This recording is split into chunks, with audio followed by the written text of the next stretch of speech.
자녀 양육이나 가족의 간병 등을 위해 쓸 수 있는 가족 돌봄 휴가 기간을 최대 20일까지 늘리는 내용의 법안이 국회를 통과했습니다. 안녕하세요, 차재입니다. 네, 오늘은 가족 돌봄 휴가 지원금에 대해 알아보겠습니다. 최근 노동부가 코로나19와 관련되어 피해를 입은 근로자들을 위한 정책을 계속 내놓고 있는데요.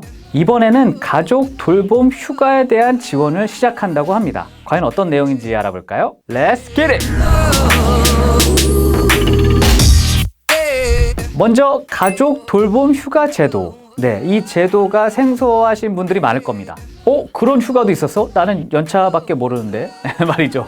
원래는 가족 돌봄 휴직 제도가 있었습니다. 그런데 휴직 제도는 기본적으로 한 달 이상 자리를 비워야 하기 때문에 쓰는데 부담이 있다, 이렇게 판단이 되어서 그보다는 짧은 기간에 휴가를 쓸 수 있도록 작년에 제도가 개선이 되었습니다. 그래서 1년에 최대 10일의 가족 돌봄 휴가를 쓸 수 있게 된 거죠. 자, 급하게 가족을 돌봐야 하는 일이 생겼을 때 가족 돌봄 휴가 유용하게 활용하시면 좋을 것 같습니다. 그런데 여기서 꼭 알아두어야 할 사실은 가족 돌봄 휴가는 원칙적으로 무급이라는 거, 쓰면 월급이 까진다는 거, 요거 꼭 알아두시기 바랍니다. 요거 해주시면 안 돼요. 그럼 어떤 사유일 때 가족 돌봄 휴가를 쓸 수 있을까요? 근로자가 다음 아래의 가족 범위에 대해 질병이나 사고, 노령 또는 자녀의 양육으로 인해 긴급하게 그 가족을 돌보기 위해서 휴가를 신청하면 사업주는 휴가를 반드시 내줘야 한다는 겁니다. 만약 이때 회사가 그 신청을 거부하면 500만 원 이하의 과태료를 받을 수도 있습니다. 자, 그럼 본론으로 들어가서 이 가족 돌봄 휴가에 대한 지원금 제도를 알아보겠습니다. 방금 제가 가족 돌봄 휴가는 원칙적으로 무급이다, 이렇게 말씀드렸잖아요. 근데 이 무급인 가족 돌봄 휴가에 대해서 정부가 지원금을 준다는 겁니다. 자, 그럼 어떤 경우에 지원금을 지급해 준다는 걸까요? 바로 코로나19로 인한 가족 돌봄 휴가에 대해서 지원금을 지급한다는 이야기입니다.